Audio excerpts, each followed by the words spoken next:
हाँ दोस्तों, तो आप लोगों को इंडिपेंडेंस डे की बहुत बहुत शुभकामनाएं। आज स्वतंत्रता दिवस है और इस उपलक्ष्य में मैंने सोचा कि जो भी लोग फ़ौज ज्वाइन करना चाहते हैं तो उनको मैं, क्योंकि मुझे फ़ौज के बारे में कुछ थोड़ा अच्छे से पता है, तो जो लोग भी फ़ौज एज अ जवान या एज एन ऑफिसर ज्वाइन करना चाहते हैं तो मैं उनको इसके फ्यूचर प्रॉस्पेक्ट्स, फ़ौज में क्या काम करना होता है, कौन से आर्म्स के वहाँ होते हैं और कितना प्रमोशन क्या होता है, कितने टाइम में प्रमोशन होता है, क्या ग्रेड पे है, कितनी सैलरी है और एक ऑफिसर के प्रमोशन प्रॉस्पेक्ट्स क्या हैं और एक जवान के प्रमोशन प्रॉस्पेक्ट्स क्या हैं, ये सारी बातें मैं आप लोगों को आज बताना चाहता हूँ। देखिए, इंडियन आर्मी को अगर हम करें तो उसको मेन 3 कैटेगरी में डिवाइड कर सकते हैं। देखिए, पहला होता है कॉम्बैट आर्म, दूसरा होता है सपोर्टिंग आर्म, तीसरा होता है सर्विसेज। कॉम्बैट आर्म में हमारी मेनली 3 आर्म्स होते हैं। सबसे पहले तो इन्फेंट्री, पैदल सैनिक, उसके बाद artillery, the God of war, और उसके बाद होता है आर्मर्ड कोर। देखिए, ये तीनों ऐसी यूनिट्स या ऐसी रेजिमेंट्स इंडियन आर्मी की जो किसी भी कॉम्बैट सिचुएशन में एक्टिवली पार्टिसिपेट करती हैं। अब क्योंकि एक्टिवली पार्टिसिपेट करती हैं तो सबसे ज़्यादा भौकाल फौज के अंदर इन्फेंट्री के ऑफिसर या जवान का ही होता है। दूसरा होता है सपोर्टिंग आर्म। देखिए, सपोर्टिंग आर्म से आप ये मत समझिए कि ये कोई मतलब लड़ते नहीं हैं।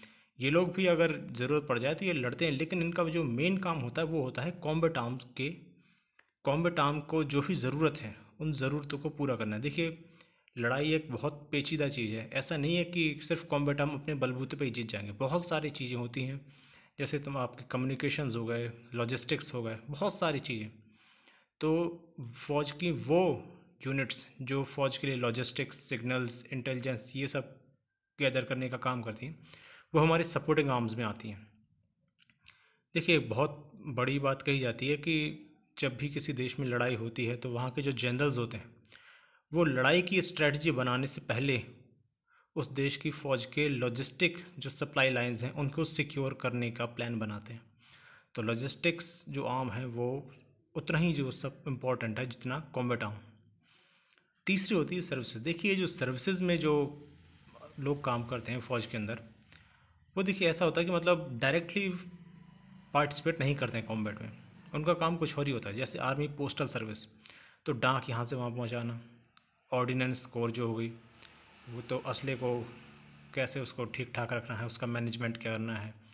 और मेडिकल कोर होगी, आर्मी एजुकेशन कोर होगी, और ये हमारी क्या कहते हैं जैग जो होती है ना, जो हमारी एडवोकेट वाली कोर होगी। ये लोग डायरेक्टली लड़ाई वड़ाई नहीं करते हैं, लेकिन क्या है कि इनका रोल फ़ौज की ओवरऑल वर्किंग के लिए काफ़ी इसेंशियल है। तो देखिए, फ़ौज में इस तरीके से डिवीज़न है, क्योंकि सबसे ज़्यादा खतरा एक कॉम्बैट आर्म का ऑफिसर या जवान ही उठाता है। तो कंपैरेटिवली अगर देखा जाए तो एक कॉम्बैट आर्म के ऑफिसर के प्रमोशन के जो एवेन्यूज़ होते हैं वो थोड़े ज़्यादा अच्छे होते हैं कंपेयर टू सपोर्टिंग आर्म और सर्विसेज। अब देखिए, रैंक्स देख लेते हैं। रैंक क्या है अगर आप एज एन ऑफिसर ज्वाइन करते हैं। अगर आप आईएमए या ओटीए से फौज ज्वाइन करते हैं तो आप कहाँ तक पहुँच सकते हैं और किस रैंक पे आप जा सकते हैं। देखिए, अगर आप आईएमए या ओटीए से कहीं से भी अगर आप पास आउट होते हैं, जो पहली रैंक आपको मिलती है वो लेफ्टिनेंट की होती है। लेफ्टिनेंट एक 5400 ग्रेड पे की जॉब है जो कि किसी भी ग्रुप ए ऑफिसर की होती है देश में। लेफ्टिनेंट के बाद आपका 2 साल में आप कैप्टन बन जाते हैं। सिर्फ 2 साल लगते हैं यहाँ तक, 2 साल, ठीक है। कैप्टन से मेजर बनने में आपको लगते हैं 6 साल। मेजर से लेफ्टिनेंट कर्नल बनने में भी आपको ये समझिए 6 साल यहाँ हो गए, 7 साल आपको मेजर से लेफ्टिनेंट कर्नल बनने में। मतलब लेफ्टिनेंट से लेफ्टिनेंट कर्नल बनने में आपको लगभग 13-14 साल लग जाते हैं, 13-14 साल, ठीक है। अब लेफ्टिनेंट कर्नल जब आदमी बन जाता है उसके बाद असली कंपटीशन शुरू होता है, क्योंकि यहाँ से जो ऊपर की रैंक्स है वो सारी सिलेक्शन ग्रेड रैंक्स हैं। सिलेक्शन ग्रेड मतलब ये होता है कि यहाँ से ऊपर जो भी पोस्ट आ रही हैं वो बहुत ही ज़्यादा इंपॉर्टेंट रैंक्स हैं। तो देखिए, लेफ्टिनेंट कर्नल जब एक आदमी बन जाता है उसके बाद फिर 2 रास्ते होते हैं। अगर देखिए आप शॉर्ट सर्विस कमीशन ऑफिसर हैं तो या तो आपकी 13-14 साल के बाद या तो आपकी सर्विस ख़त्म की जा सकती है, या फिर अगर आपको परमानेंट कमीशन मिल जाता है तो आप कर्नल की रैंक के लिए आप अप्लाई कर सकते हैं, और अगर आप इंटरव्यू में सक्सेसफुल हो गए या तो आप तब कर्नल बन सकते हैं। दूसरा, जो आईएमए के थ्रू जो परमानेंट कमीशन्ड ऑफिसर्स होते हैं उनके पास भी यही चीज़ होती है कि अगर आप कर्नल मतलब लेफ्टिनेंट कर्नल बन गए हैं तो लेफ्टिनेंट कर्नल बनने के बाद आपको परमानेंट कमीशन की तो ज़रूरत है नहीं, आप तो क्योंकि पहले से परमानेंट कमीशन ऑफिसर है। तो यहाँ से आपको भी कर्नल बनने के लिए एक इंटरव्यू बोर्ड क्लियर करना पड़ता है। जब आप बोर्ड इंटरव्यू क्लियर करते हैं तो चांसेस हैं कि अगर आपने अपने पहले दूसरे अटैम्प्ट में कर लिया या तीन अटैम्प्ट ही मिलते हैं, 3 अटैम्प्ट में अगर आप क्लियर कर गए तो आप मैक्सिमम 16-17 साल की सर्विस में आप कर्नल बन जाते हैं। कुछ लोग तो और भी जल्दी मतलब 15 में ही बन जाते हैं। तो मिनिमम 15-16 साल की सर्विस लगती है आपको कर्नल बनने में। अब देखिए, कर्नल के ऊपर जाना बहुत टेढ़ी खीर है। अगर आपको पता हो तो देश में सिर्फ 3000 के आसपास ब्रिगेडियर्स हैं, 3000। अगर मेजर जनरल्स की बात करें तो लगभग 350 के आसपास, 320-330। लेफ्टिनेंट जनरल लगभग 95। सिर्फ एक जनरल होता है, रैंक ऑफिसर होता है आर्मी में, जो पूरी फ़ौज को कमांड करता है।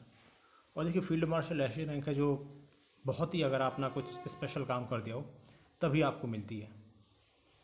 तो अगर आप बात करें तो कर्नल से ब्रिगेडियर बनने के लिए अगर आपको मिल गया ठीक ठाक टाइम पे तो आपको 23 साल की सर्विस के बाद आपको ब्रिगेडियर बना दिया जाता है। ब्रिगेडियर के बाद अगर आपने फिर से एग्ज़ाम क्लियर किया, फिर से आपका बोर्ड्स बैठता है, फिर से आपको सेलेक्ट किया जाता है। अगर बोर्ड ने आपको फिट कर समझा तो आपको मेजर जनरल की रैंक पे बना दिया जाएगा। अगर मेजर जनरल रहे आप और अभी भी आपकी अगर सर्विस बाकी है तो फिर से एक बोर्ड बैठेगा, फिर अगर उस बोर्ड ने आपको फिट पाया तो आपको फिर लेफ्टिनेंट जनरल की रैंक पे एलिवेट कर दिया जाएगा। अगर यहाँ पर भी सब ठीक रहा तो देखिए, लेफ्टिनेंट जनरल बनना ही सिर्फ बड़ी बात नहीं है। लेफ्टिनेंट जनरल बनने के बाद अगर आप कोर कमांडर बन रहे हैं, कोर कमांडर मतलब हमारे देश में 7 आर्मी की कमांड्स हैं। अगर उन एक कमांड, किसी भी एक कमांड को अगर आपको हेड करना है तो आपकी मिनिमम आपकी कम से कम 1.5 साल की सर्विस बची होनी चाहिए लेफ्टिनेंट जनरल की रैंक को अटेंड करने के बाद ही, तभी आप लेफ्टिनेंट जनरल बनते हैं। अब ये जो 7 लेफ्टिनेंट जनरल्स होते हैं जो कोर कमांडर्स होते हैं, इन्हीं में से किसी एक को हमारी जो सरकार है वो जनरल की रैंक पे प्रमोट करती है। देखिए, अगर देखा जाए तो यही सबसे टॉप मोस्ट रैंक है जनरल। जहाँ तक कोई बंदा अगर एनडीए से गया है तो वही पहुँच सकता है, आईएमए या ओटी, मतलब ओटी वालों के पास तो यही नहीं कि अगर वो ब्रिगेडियर भी बन जाए तो भी बहुत बड़ी बात है। लेकिन जो एनडीए से लड़के जाते हैं तो उनका ही चांस होता है कि वही लेफ्टिनेंट जनरल या जनरल तक की रैंक पे पहुँचते हैं। काफ़ी सारे तो एनडीए वाले भी मतलब कर्नल बनने में फेल हो जाते हैं, क्योंकि अगर 100 लोग अगर ऑफिसर बन रहे हैं तो 100 में से लगभग 10 से 15 ही होते हैं जो फाइनली कर्नल बन पाते हैं। तो आप समझिए कितना ज़्यादा मुश्किल है कर्नल की रैंक को अटेन करना, और उसके बाद ब्रिगेडियर मेजर जनरल बनना तो बहुत ज़्यादा टफ है। हज़ारों में से कोई एक ही बन पाता है ब्रिगेडियर या मेजर जनरल, और लेफ्टिनेंट जनरल तो फिर भाई बहुत ही बड़ी रैंक है। तो देखिए, इतना सब मैं आपने को बता दिया कि इतनी रैंक्स पे कोई भी आदमी जा सकता है। अब अगर बात की जाए कि पे स्ट्रक्चर क्या है, देखिए फ़ौज के अंदर लेफ्टिनेंट की जो ग्रेड होता है वो 5400 होता है। फ़ौज में सबसे अच्छी बात है कि जो भी ऑफिसर्स होते हैं उनको लगभग 15,000 रुपये मिलिट्री सर्विस पे के मिलते हैं। और ये कहाँ तक मिलते हैं? ब्रिगेडियर तक की रैंक पे 15,000 रुपये पर मंथ सैलरी। तो ठीक है, मिलिट्री सर्विस पे ही उनका लगभग 15,000 होता है। देखिए, लेफ्टिनेंट 5400 ग्रेड पे, कैप्टन 6100 और major 6600 6600 grade pay. Lieutenant colonel होती है 7600 7600। कर्नल होती है 8700। ब्रिगेडियर होती है आपकी 8900 ग्रेड पे की जॉब। मेजर जनरल होती है 10,000 ग्रेड पे। समझ रहे हैं? तब ये जो इतनी रैंक्स मैं बता रहा हूँ, इसके ऊपर की जो भी रैंक्स हैं वो रैंक्स हायर एडमिनिस्ट्रेटिव ग्रेड में आ जाती हैं, और इनकी जो पे होती है, बेसिक पे, वो फिक्स हो जाता है। वो होता है, एक लेफ्टिनेंट जनरल का जो पे है वो होता है 2,25,000 रुपये बेसिक पे, और जनरल का होता है वो होता है 2.5 लाख रुपये। तो यही रैंक्स हैं भाई फौज में जो होती हैं। अब जो लोग थोड़ा बहुत मतलब सैलरी मतलब DAT है, ये तो आप निकाल ही सकते हैं। और ब्रिगेडियर के रैंक के बाद क्या होता है कि जो आपका ब्रिगेडियर की रैंक के बाद आपका एमएसपी मिलिट्री सर्विस पे ख़त्म हो जाता है, तो उसको घटाकर आप देख सकते हैं कि बाकी काफ़ी अच्छी सैलरी मिलती है। कुछ टाइम पे तो अभी एक रिपोर्ट आई तो उसमें बताया गया था कि इंडियन आर्मी के जो ऑफिसर्स हैं, अगर कंपैरिजन किया जाए हम परचेज पावर पैरिटी के बेसिस पे, तो इंडियन आर्मी के जो ऑफिसर्स हैं वो काफ़ी अच्छे पेड हैं as compare to the US army में भी। अब देखिए, ये तो बात होगी ऑफिसर रैंक्स की, जो कमीशन ऑफिसर्स हैं। हाँ, एक बात और, जो फील्ड मार्शल होते हैं, देखिए देश में आज तक सिर्फ 2 लोगों को ही फील्ड मार्शल की रैंक मिली है। एक है हमारे सबके चहेते और सबके जाने माने फील्ड मार्शल सैम मानेकशॉ। देखिए, ये देश के पहले फील्ड मार्शल थे।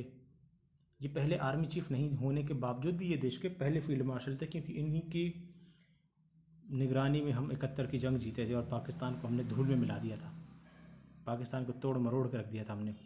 तो ये सब इन्हीं की जनरलशिप के अंदर हुआ था, तो इनको एलिवेट किया गया था फील्ड मार्शल के रैंक पे। लेकिन 1984-85 के आसपास जो हमारे पहले इंडिजीनियस आर्मी चीफ थे वो थे हमारे के एम करियप्पा को भी फील्ड मार्शल की रैंक पे एलिवेट कर दिया गया था। तो देखिए, आज तक देश में सिर्फ 2 ही लोग फील्ड मार्शल की रैंक पे पहुँचे हैं। अब थोड़ा, ये तो हमने बात कर ली कमीशन रैंक्स की, अब थोड़ी बात कर लेते हैं नॉन कमीशन रैंक, मतलब JCOs की, जूनियर कमीशन ऑफिसर्स की। देखिए, हवलदार, सूबेदार, नायब सूबेदार और सूबेदार मेजर, देखिए ये 4 जो रैंक्स हैं ना, ये हमारी JCOs की रैंक है, जूनियर कमीशन ऑफिसर्स की।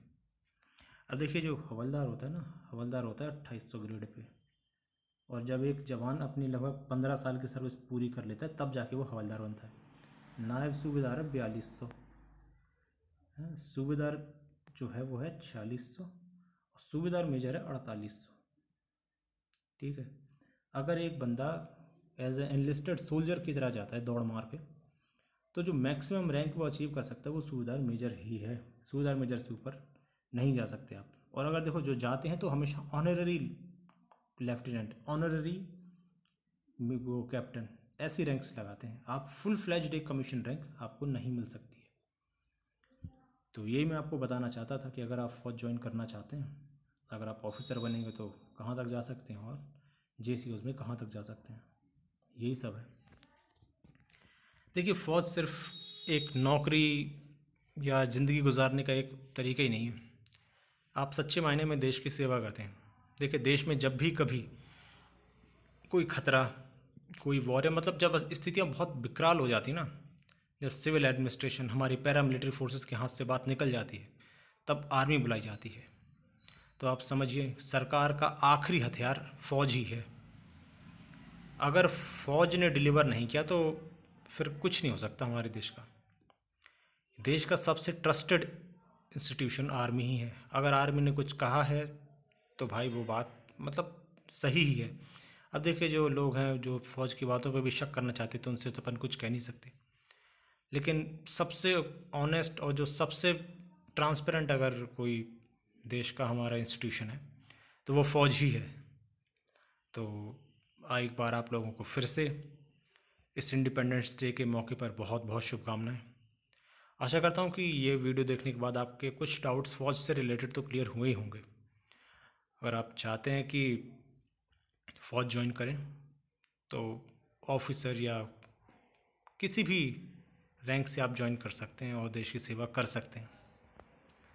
तो आशा करता हूँ आप लोगों को काफ़ी कुछ सीखने मिला होगा इस वीडियो से, और अगर मिला है तो चैनल सब्सक्राइब कीजिए, वीडियो को लाइक कीजिए, और उन लोगों को भी वीडियो दिखाइए कि भाई अगर तुम कौन सी रैंक पे ज्वाइन करते हो कहाँ तक पहुँच सकते हो। तो ठीक है भाई, जय हिंद।